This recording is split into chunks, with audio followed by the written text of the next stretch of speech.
Hi, I'm Jordon. Hi, I'm Nishi.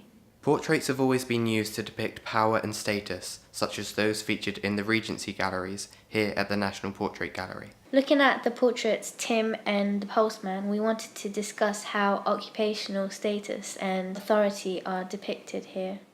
With the portrait Tim, if we were to crop the top right-hand corner of this, you'd think maybe he's a businessman and the colours, they're quite highly saturated, along with the strong lines around the jaw. He looks like a boss, a figure of authority. Something in the portrait is labelled with his name on it, so it gives him possession. When you bring in the rest of the painting with it, with the brightly coloured apron and the van, which is quite inviting and friendly, it kind of takes away from that.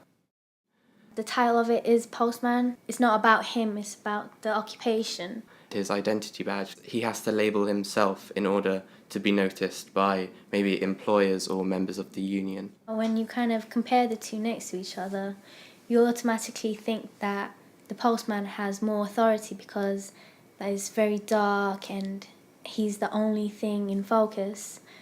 But when you look at it closely, Tim looks like he's more in power because of his face, his stance, and when you look closer at the postman's face, it looks quite gentle actually. I suppose you could say they could both be read as powerful in different ways. In both pictures, both by having a portrait painted of them, are given a kind of authority. The depiction of status and authority doesn't have to be straightforward. Often, the interpretation is left more open.